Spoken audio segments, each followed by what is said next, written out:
Hello to everybody in chat over there. And my special guest this evening is Libbe HaLevy. I know I might have messed that up, but I'll fix it. And Libbe is the producer and host of Nuclear Hot Seat, a weekly international news magazine on all things nuclear from a different perspective. Her website is www.nuclearhotseat.com. The show is downloaded in 58 countries on 6 continents and has received as many as 500,000 hits in a week. Libbe is the author of Yes, I Glow in the Dark, 1 Mile from 3 Mile Island to Fukushima and Beyond, has been on TEDx Pasadena speaker, and has researched extensively on best possible practices to help safeguard from nuclear radiation's impact on your health for radiation. Awareness Protection Talk, and that website is www.wrapedawareness.com. An award-winning playwright and broadcaster, she was 1 mile from the nuclear accident at 3 Mile Island when it happened. And please welcome Libbe to the show this evening. Hello there. It's so wonderful to be on the show with you. Thank you for asking me. Oh, it's a pleasure to have you on tonight. And as I kind of touched base with you off air, I'm so impressed by what you've been doing and the work that you put out for everybody and the information. So thank you very much for all the work that you do. No way that I can't do it. I understand that. Well, to tell everybody here about your experiences regarding 3 Mile Island, let's kind of back up the truck a little bit insofar as how you got involved in that event. Well, it certainly wasn't by choice, but nobody can see these things coming. Contrary to common understanding, I did not live in Pennsylvania. It was a little bit stranger than that. I was living in Los Angeles, and for personal reasons, wanted to get in touch and see a girlfriend who I had known back in Boston. When I called her in Boston, the phone forwarded to an area code that I did not know. They used to do that. If you called a number and somebody had moved for 6 months, you would get a forwarding on it. So I called this new number, and she had just married her longtime boyfriend. He'd gotten a job as an airplane mechanic at the Harrisburg airport, and they'd moved to Pennsylvania. So she said, yes, but come out and, it's a different flight, but come out and visit us. And when I landed at Harrisburg airport and she met me, she gave me a great big hug and she said, you've come to the right place to cool out. Middletown, the name of the town they lived in, Middletown is really middle town. Nothing important ever happens here. 5 days later, 1 mile from the house that she and her husband had and that I was staying in, the nuclear reactor at 3 Mile Island malfunctioned and had a partial meltdown. And it took 3 days. We kind of ignored it or considered it media hype. We didn't have a television set. So the first day it was like, gee, we didn't really know what it was or what it meant. The second day I was a freelance writer and I had connections back in Los Angeles. So I figured, let's go walk into town and take a look and see what's going on. And maybe there's a story. Maybe I can come up with a story that I can sell from this. So I'm walking around not knowing at the time that I was walking in the area of a plume release when a plume was being released. And but still stayed there. And it was the third day I was alone in their home because they were both off at work. And the loudspeaker, which I think was connected to some emergency vehicle like an ambulance, but it was a loudspeaker that said, keep your doors and windows closed. Do not go outside unless you absolutely have to. And at that point, phones weren't working because they were completely overloaded. I couldn't get a phone call out.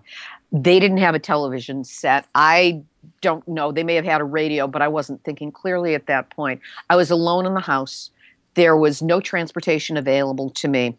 There wasn't even a basement where I could hide from the radiation, or at that point, we didn't know if the thing could explode or not. And it was easily an existential crisis.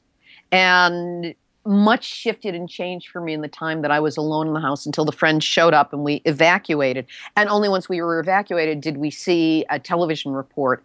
It was Walter Cronkite on CBS, looking angrier than he had at any time since the Democratic National Convention, covering what this event was. And for the first time, we had the global perspective of what we had lived through that was just 1 mile away. And it was not good.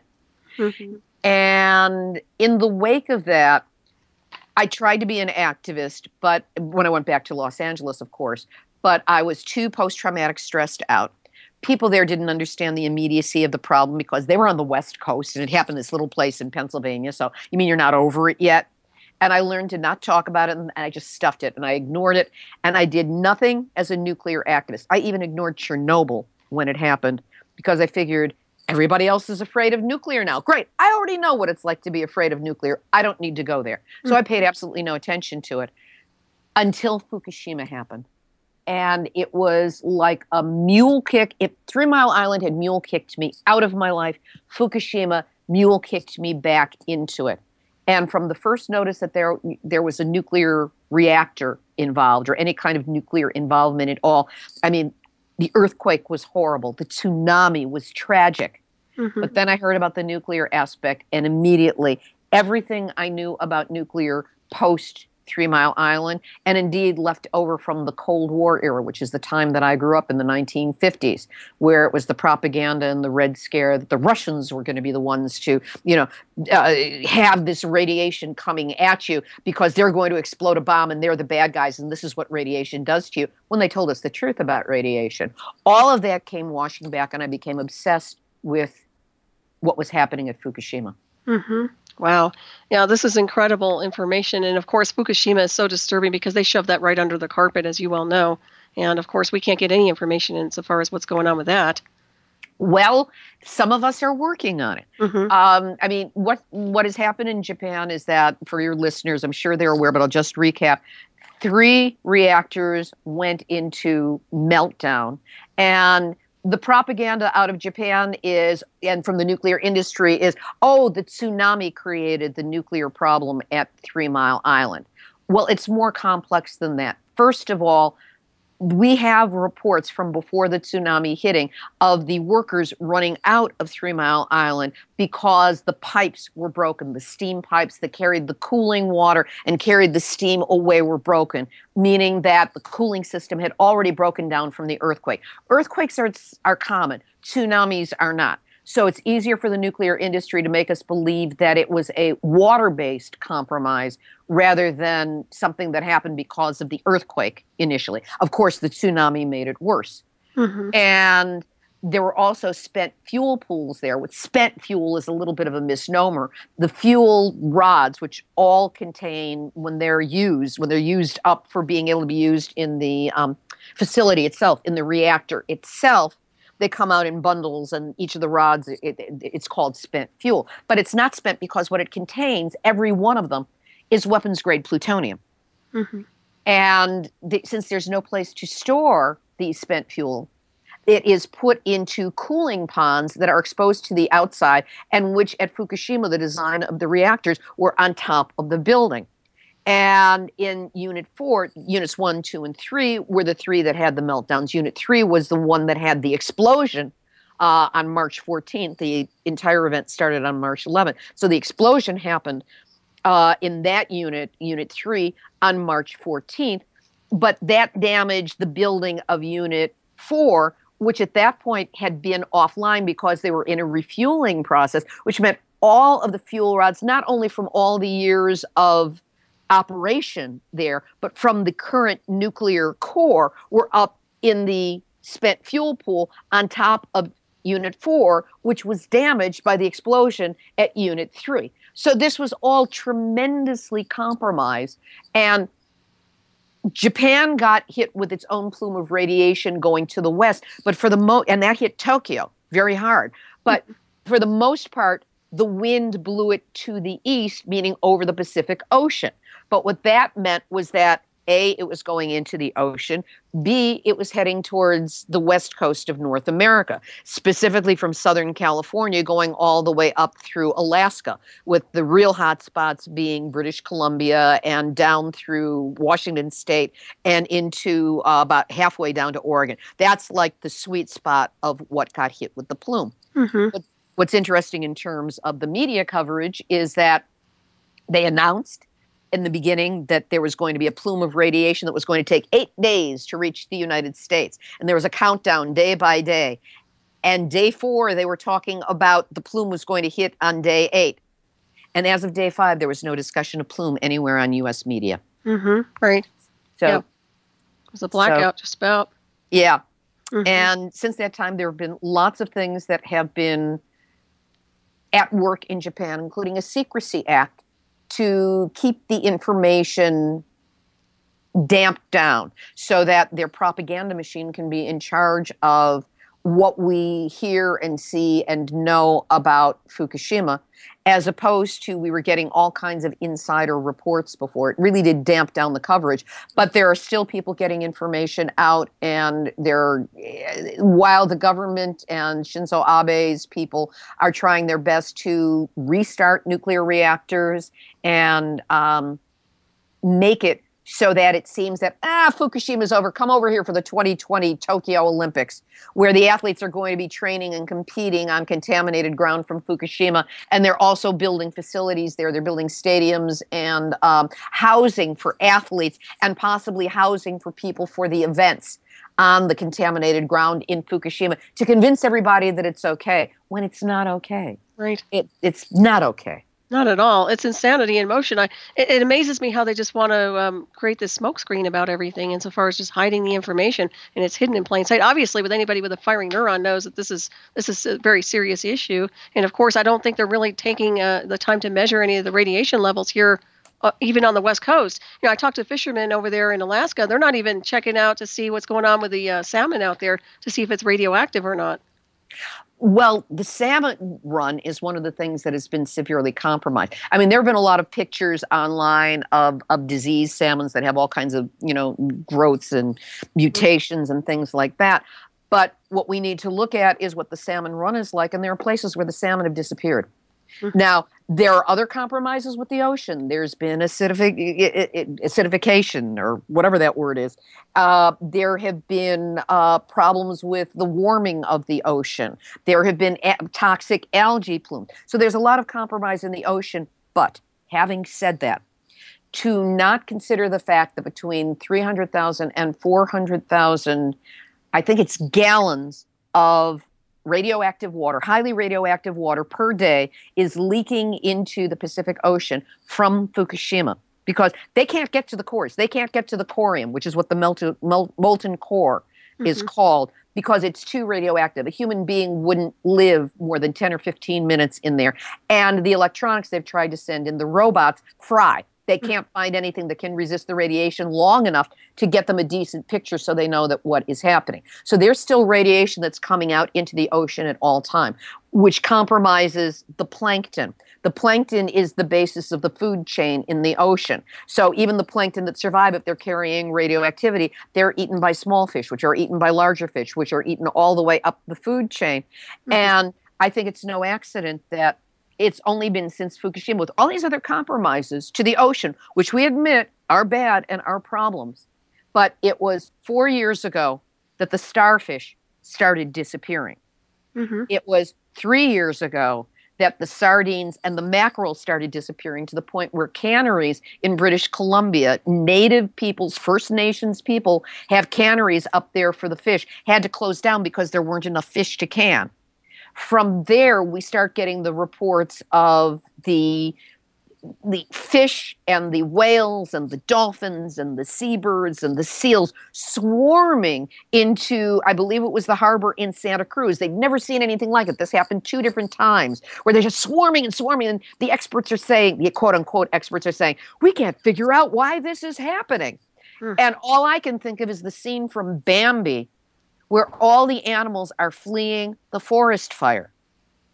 Right. And maybe this is the sea creatures fleeing what they sense in the radiation in the water, only they're sea creatures. They ran out of ocean. They couldn't go any further, which is why they're all jammed up against each other. And now we're seeing the death of the whales and all the other species, and the birds and the fish and and it's like, and nobody's doing the kind of studies necessary to show definitively that this is connected with Fukushima and the radiation in the Pacific. And I believe that's planned deniability. It's like, we don't have any proof of this. Well, you weren't looking. Exactly. Yeah, it's very frustrating beyond words. And of course, what's happening to our environment and our world seems to me like global sabotage on so many different levels. It's infuriating.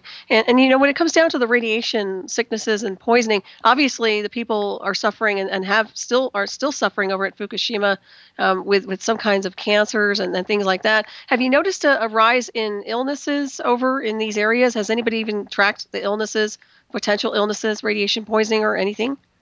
There is First of all, there's some study being done in Japan where the rates of thyroid cancer are increased in the Fukushima area.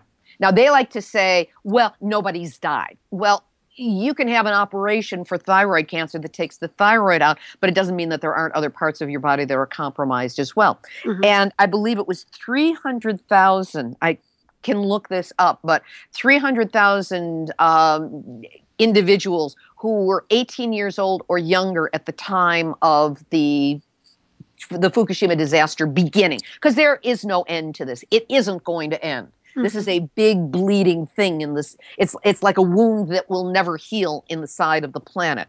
But in a population of 300,000, statistically, we would expect there to be 8 cases of thyroid cancer in that many children.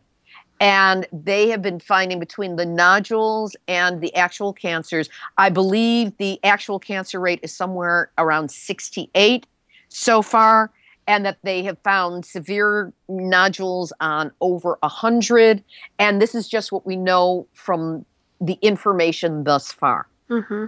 Yeah, you know, terrible. and it's cumulative. It's over time, and they're not escaping the radiation. This is just the start of what's going to show up, because thyroid cancer only starts to show up 3 to 5 years after exposure. We're at the 5-year mark now. So this is only going to keep increasing.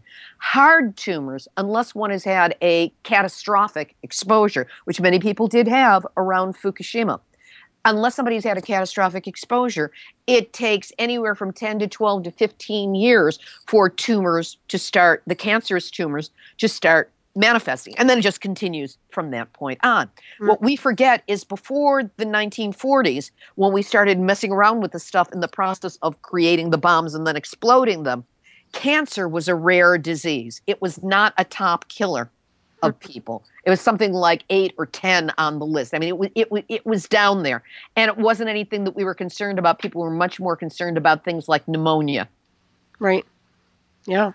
Influenza was a killer, but not cancer. And this has all happened, and it's happened exponentially, and the numbers keep getting greater year after year as to the number of cancer cases, but nobody bothers to put it together that it's our ongoing exposure to the radiation from every above ground bomb blast that has ever happened, which put radiation up into the jet stream where it comes down during rain and snow.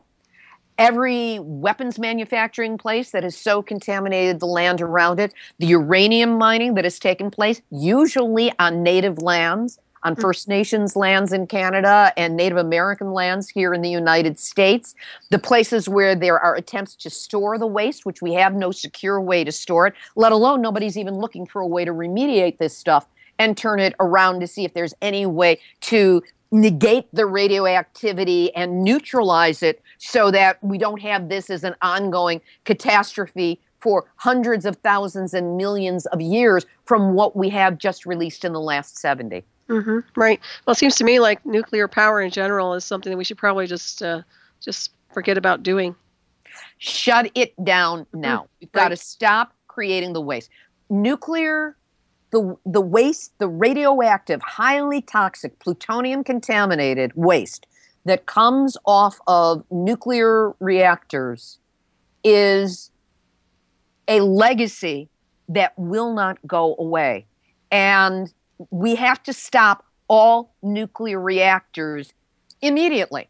Mm-hmm. There is no reason for them to exist. With the will and the intention, we can replace everything with solar, wind, geothermal, and other methods of generating electricity that are being explored right now. But there's no top-down will for this. And the bottom-down, the grassroots going up. Now I heard, which state is it that now is putting blocks against using solar or putting in new solar? I think it's Nevada, which is a sun-drenched state. Mm-hmm.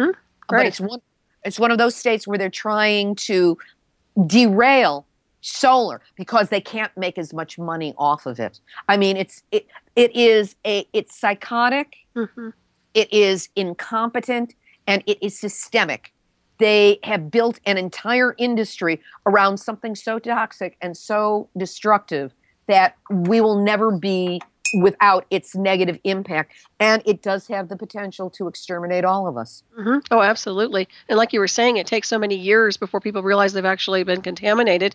So who knows how many people are going to be, coming up with all kinds of cancers, even here in the United States after Fukushima, because I wondered about that when that first happened. I thought, man, this is not good, when this plume was coming our way. So there's a man, there's a wonderful site. If you go to radiation.org, I mean, they've been around so long, they actually have a URL that's one word. But it's Radiation and Public Health Project. There's a man named Joseph Mangano, who is an epidemiologist, and this is somebody who looks at statistics from particular angles to find and tease out the information that is hidden there. And he and his writing partner, Dr. Janet Sherman, after Fukushima happened, they did an investigation and an epidemiological look at the statistics for infant death on the West Coast. And in the months after Fukushima happened, there was a spike in infant mortality on the West Coast of the United States. And babies, except for fetuses, babies are the most vulnerable to radiation because their cells are splitting so rapidly. And they and when mutations happen, they then propagate the body because the cells keep splitting and splitting and splitting. So the mutation keeps building and breaking up. And with a young life like that, it's very easy to knock them off of health and into death. The most vulnerable to radiation are the fetus and pregnant mothers, and then babies, and then young children. And girls are twice as vulnerable as boys to radiation and impacted twice as hard. So we're looking at, it's a genocidal event that is being allowed to go. And the world is trying to publicly ignore Fukushima or just give it a nod, as opposed to having international think tanks of genuine experts being brought together, which should have happened from the start, going, okay, what can be done? Right. We had scientists who wanted to do that, and they were stopped by our government. That's insanity. That's just plain sabotage. That's all there is to it. How could you not want to stop what's going on? Unless there's an agenda behind it, which obviously there is. It's terrible. I'm telling you. It's just so frustrating on so many levels. And also, I think you made mention in prior that there's like 99, is there 99 nuclear facilities here in the United States? There are 99 reactors currently in operation, which is better than when 5 years ago I started becoming active, because at that time I think it was 114. So we've managed to shut down 15 of them in the last 5 years. But that needs to be much greater because nuclear reactors were only built intentionally by the engineers, were only intended to be in operation for 40 years because there's a process called embrittlement. You got a nuclear reaction going there. An uncontrolled nuclear reaction looks like the bomb going off at Hiroshima or Nagasaki. Okay, or any of the Marshall Islands, which were so horribly bombed. I mean, we've got pictures of what those look like. So this is one of those, but it's in a containment structure. So it's being held inside. But over time, that containment structure, the metal in that, the steel in that, by being bombarded constantly by I think it's the neutrons that get let go in there, the steel itself becomes undermined and becomes brittle. It's called embrittlement. And with that, it becomes much more vulnerable to cracking and breakage. And all you need is a microscopic crack, and radiation can release at really high levels if a reaction's going on in there. It's very dangerous. So it was only intended for 40 years. Well, they're such money makers because the utilities make, on average, a profit of $1 million per day per reactor. Wow. So those are really deep pockets they have, and they want to keep that flow of money going, which is why they don't want solar, they don't want wind, and they want to keep these things going. So across the board, they have been applying for, and the Nuclear Regulatory Commission, which is called by people in the movement the Nuclear Rubber Stamp Commission, is the perfect example of a captured regulatory agency. They will do anything the nuclear industry wants. So they've been regularly getting these 40-year licenses extended another 20 years to 60. When I first started doing Nuclear Hot Seat, which was only 3 months after Fukushima began, I caught a story that came out from the nuclear industry where they were talking about, they were so cute about it. They said, is there life after 60? Like, wow, do you think people might be alive after, it was like this really cutesy thing. They were talking about adding another 20 years, and they've started doing it. Nuclear reactors are starting to be approved for operation in the United States for 80 years when they were already supposed to be shut down after 40. Jeez, that's And amazing. they're all getting, and there's a report I do, it's gotten to be a regular on the show. It's called the Duck and Cover Report. And it is about all the problems that are happening at nuclear reactors. Because the NRC puts out a weekly report on this. And a wonderful activist named Erica Gray, who she's with the nuclear branch of the Sierra Club. But she does this kind of independently on her own. And she comes on the show a lot, too. She covers what's happening at the NRC, and she posts what the problems are at the different reactors. And I just put it all together, and I separate it all with duck calls, because it's the Duck and Cover Report, because any one of the problems that happen at these nuclear reactors, every week there's a fire, there's a leak, there's a breakage, there's a worker who's found drunk on the job, there's a hammer that's found that fell into a spent fuel pool where you're not even supposed to have tools in the area. I mean, this crazy stuff keeps happening, and it seems that it's happening with greater frequency because there are more, because they're older, they're creaky. I mean, would you trust a 40-year-old car? Right, exactly. It's the same thing. Oh, absolutely. And also they're on fault lines, right? A lot of these power plants are built on the fault lines. Yes, and our ability to chart fault lines has improved greatly since the time that the areas were examined, and where it was decided where various nuclear facilities were going to be sited. And by the way, I don't call them nuclear plants. Plants are green growing things that give us food, that give us oxygen, that are really good things. I try my best not to call a nuclear facility a plant, because it's not. That's part of their languaging that they just work in so that there's a subliminal there to take you away, to kind of confuse things. But in any event, there's on the West Coast, here in California, there's Diablo Canyon, which is up near San Luis Obispo. When it was built on the coastline, they knew that there were some fault lines, but it wasn't going to be that bad. Well, since that time, there have been re-examinations of the area, and if that site were to be examined today to build a brand new nuclear reactor, there's no way it would get approved, because there's actually a fault line that runs directly under the plant, under the facility, under the reactors. God, it's insanity. I swear. It is. And for your listeners, I mean, it sounds like you've got some savvy people listening who are used to hearing bad news. But here's what I want to say. There's this real existential bump that people need to get beyond in listening to nuclear information and dealing with it. Because really, it's like you're going through the looking glass, except we've been on the other side of the looking glass. This is reality. And this is the reality that has been hidden from us. And it's very frightening. It is ultimate. It's the stuff that science fiction stories used to be written about. I mean, I have felt for the longest time, from the beginning, that it's like the time that we are living in right now, if somebody were to be writing a science fiction story set like, 200, 500 years in the future, this would be referred to as the time when everything had already changed, but people were either too arrogant, ignorant, or manipulated to understand that had happened. So they behaved like everything was the same when it was not, and it would never be again. Right. But it hasn't just, the fit hasn't hit the shan yet. I agree. Well, it seems to me like they're manipulated on a really large scale.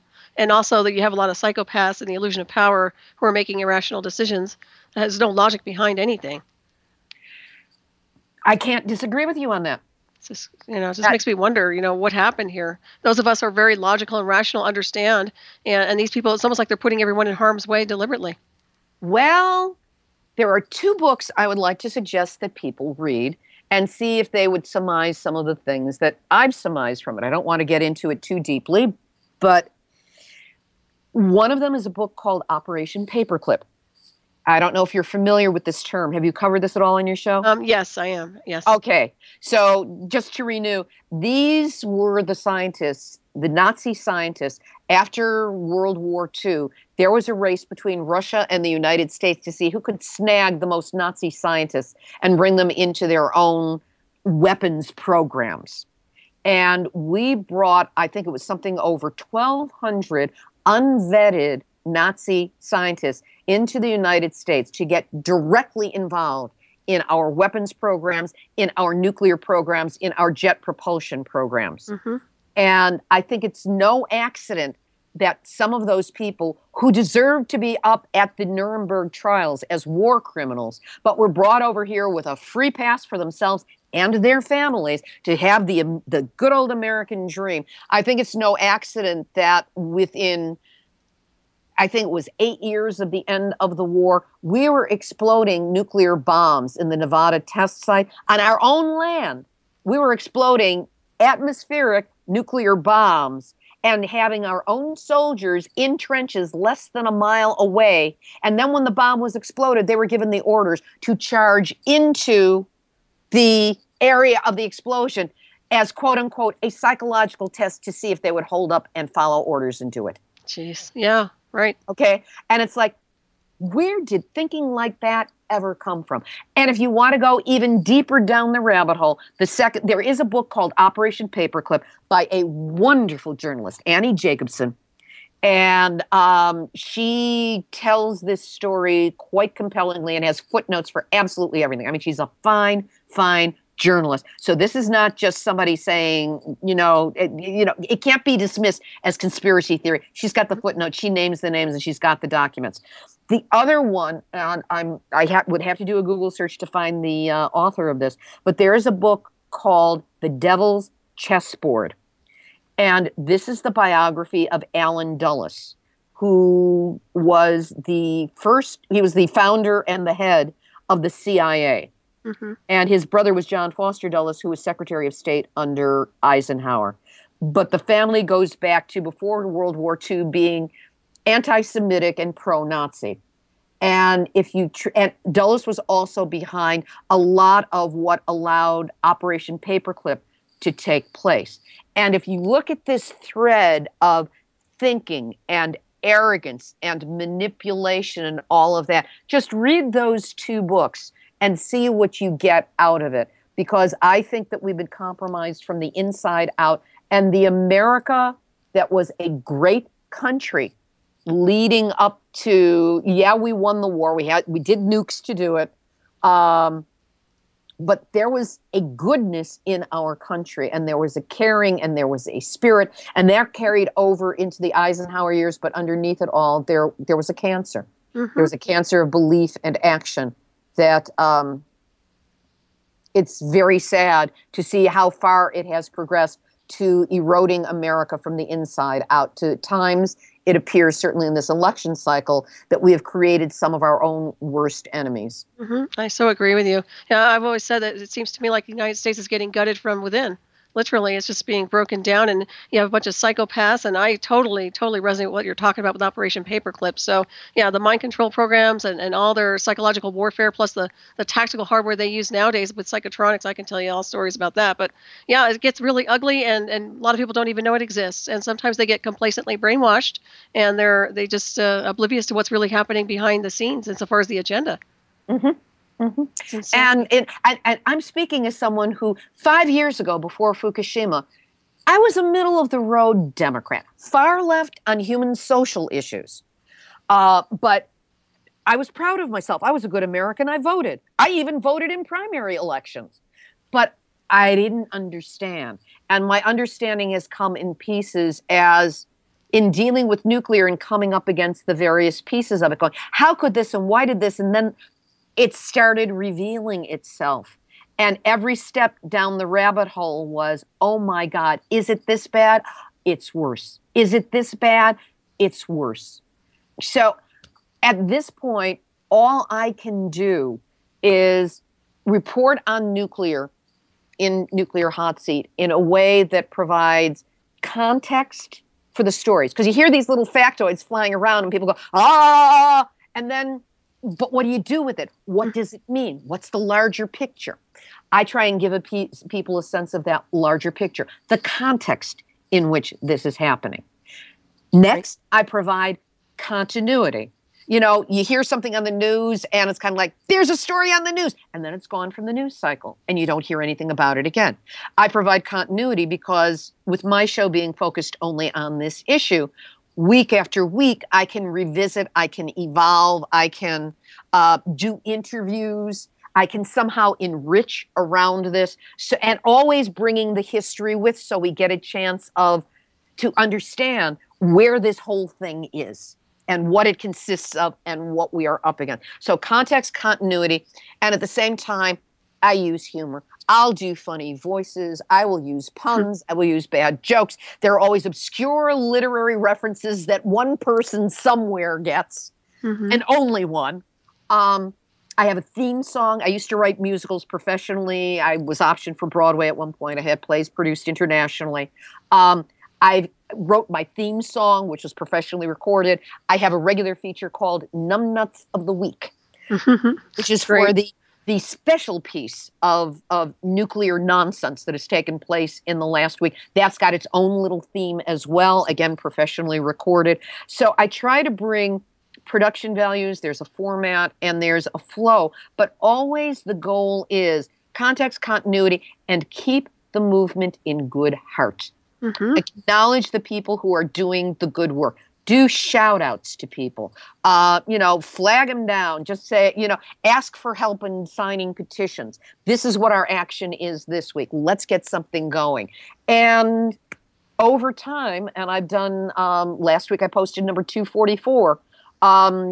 Over time, there's a body here of work where anybody wants to find out what the nuclear situation is in their area. And I don't care where you are, you've got a nuclear situation in your area that you probably didn't know about.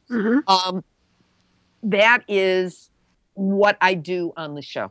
That's fabulous. Yeah. And of course, if people want to get involved, that's the best way to do it is access your website. And if they want to become something of an activist, what is the procedure behind that?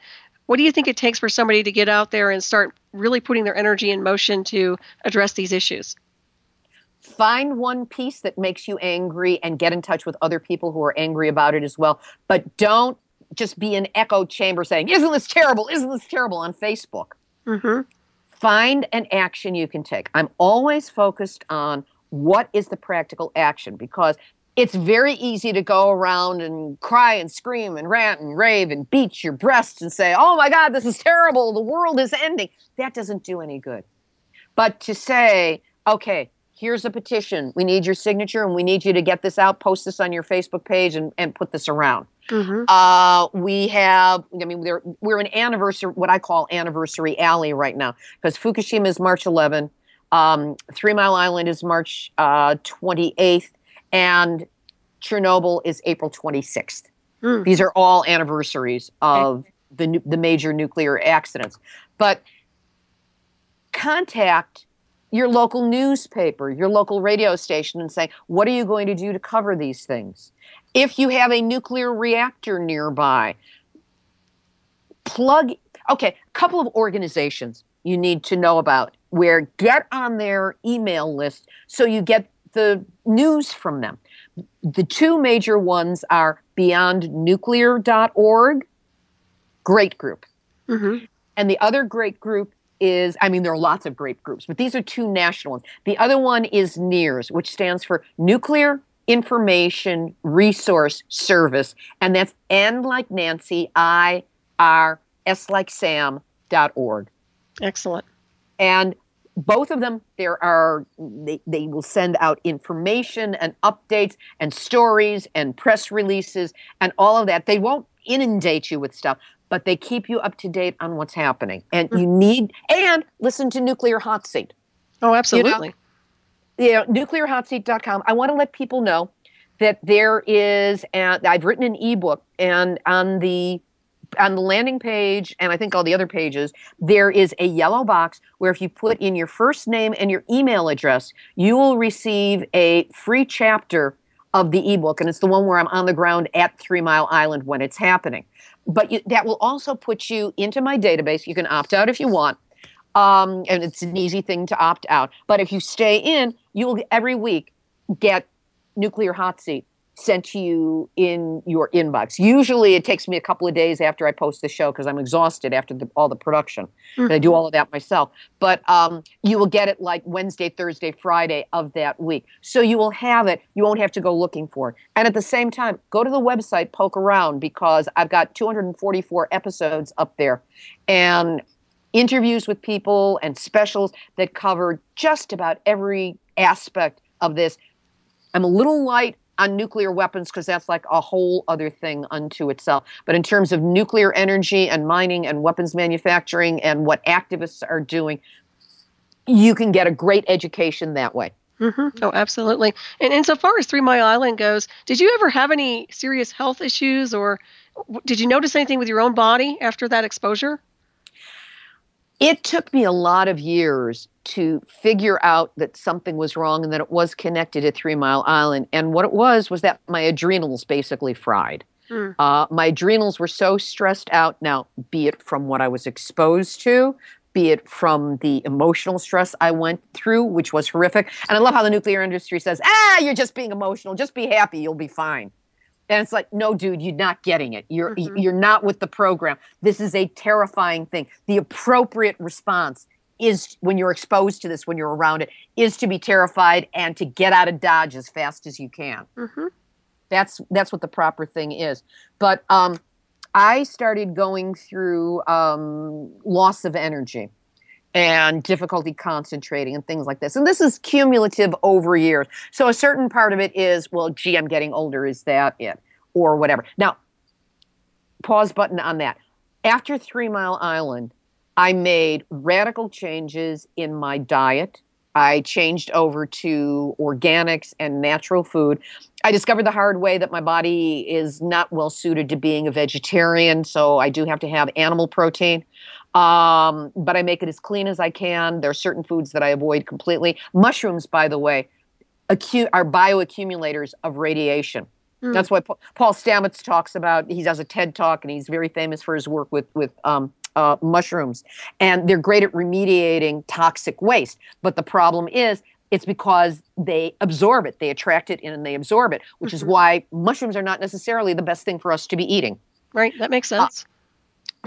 But there were lots of changes I made. I switched over completely to holistic medicine, to acupuncture, to herbs, to supplements, to homeopathy, to all detoxification and all of that. So that was all happening. And still, I was losing energy and losing stamina.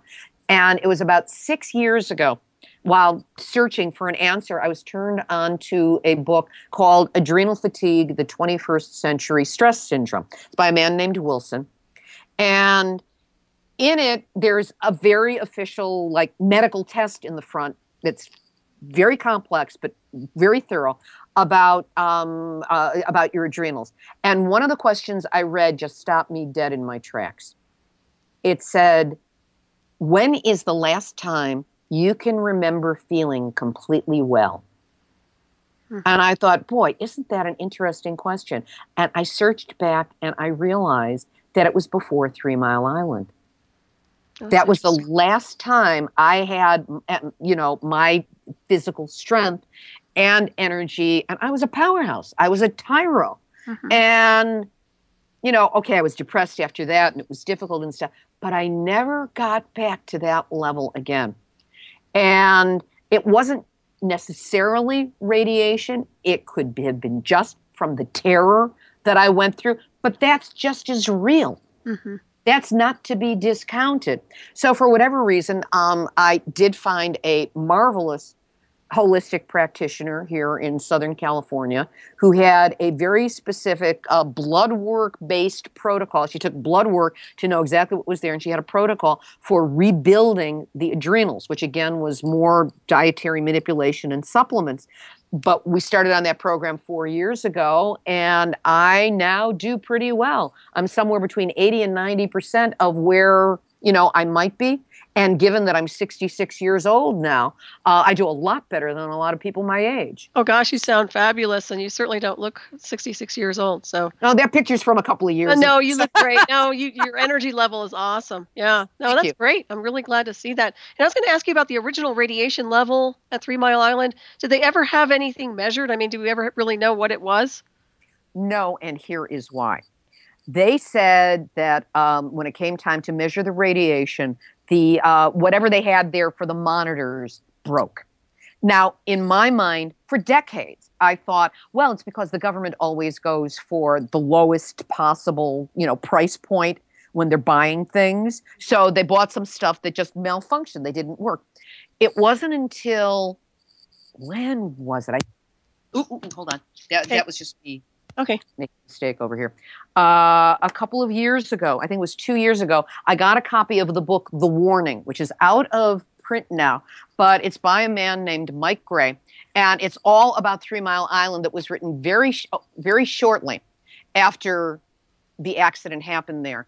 And in it, I read that it wasn't that the instrumentation was faulty and it broke. It was that the radiation level was so high, it exceeded the design basis of this equipment and basically fried the monitors. Oh wow.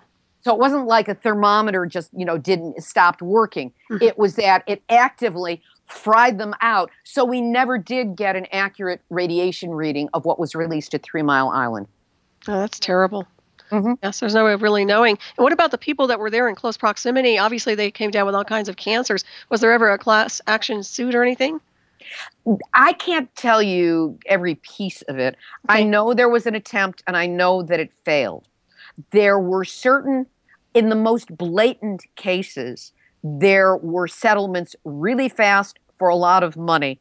One of them, I think, was a woman who had a kennel, or she was a breeder of dogs, and like her dogs were like keeling over and dying, and their fur was falling out, and there were all kinds of things. Now, they're not allowed to say anything about a settlement. This was just intuited by people around them. I do a special every year for 3 Mile Island, and I've got I reuse a lot of my material because I've got some really key interviews that were done with people who lived there. But there, first of all, within 5 years of 3 Mile Island happening, more than 50% of the people who lived in that area moved out of it. Mm-hmm. And of the people there, lots of thyroid cancer. Again, Joe Mangano from Radiation Public Health Project, radiation.org, did an epidemiological study for thyroid cancer. And he found that the highest rate of thyroid cancer in the country is within 50 miles, in a 50-mile radius of 3 Mile Island. Wow. It's just unbelievable. But it's hidden. It's hidden. That's just it. Yeah. A lot of it gets shoved right under the carpet, which is so frustrating. I swear. I sent you an article, I'm sure you probably have seen this and you're probably on top of it, but they were talking about New York City's nuclear power plant leaking uncontrollable radioactive flow into the Hudson River. It's not yet at the Hudson River, but it's heading there. Okay. So we're talking about Indian Point, which is, figure 35 miles as the crow flies from Central Park. Mm-hmm. So it's right in proximity. And it actually was one of the targets considered by the 9/11, the pilots who were flying the planes into the Twin Towers. They actually, at one point, considered veering off and going into Indian Point, but instead they went to the other tower. Mm. Here is both reactors that are in operation at Indian Point are over 40 years old. Both of them currently have no active license on them. Now, neither you nor I would be allowed to drive a car without a license. We would be considered to be too dangerous, too much of a risk. Yet these idiots are allowed to drive, so to speak, more than 40-year-old nuclear reactors, and there are problems at Indian Point all the time. There are leaks, there are cracks, there are fires, there is this, there is that. They find tritium in the groundwater. And they have these sampling wells, my understanding of it, and I'm not a scientist, I'm not an engineer, but this is what I have gained, that they have various sampling wells sunk into the area to just test the groundwater. And a couple of weeks ago, they tested and they found that, I want to get this correct, that it was 65,000% higher than it was supposed to be, the radiation level. Mm-hmm. And then it went up the week after that, it went up another 15,000. So it was up to about 80,000 times higher than it's supposed to be. Jeez. Or at least the highest level of what is allowed. And allowed just means that's an artificial thing that the NRC and that the industry came up with, say, okay, this is what we will allow. Doesn't mean it's safe. Right. It just means that's where they drew the line. Well, this is now well up, and they say, no, it's safe. I mean, I read that article that you sent to me, and yeah, I've already covered the story. I covered the story 2 weeks ago, but I took a look at that, and they had some expert, quote unquote. I talk in the beginning about the so-called nuclear experts who get it wrong. And he's saying, oh, no, there's no danger. It's not in the Hudson River. Well, that's right. Not yet. But it is estimated by our experts that the water could migrate in 2 months from that location where it is so contaminated into the Hudson River. They still don't know what's leaking, where it's leaking from, what it's going to take to fix it. These are the problems that come. It's kind of like you've got an old car, the pipes on the rubber hosing, something cracks, a piece of metal cracks, it has to be replaced. Well, something is cracked, something is broken, something is leaking. It's not working, but they don't know where it is, and it continues to do so. Mm-hmm. And Right. this impacts the drinking water of the city of New York. Oh, absolutely. Well, they just shut it down, for crying out loud. Well, there's a wonderful, wonderful group of activists on the East Coast who have been working on Indian Point for the longest time. The problem being that they haven't yet done it. Now, Andrew Cuomo, who's the governor, is now tremendously alarmed and very vocal about shutting it down.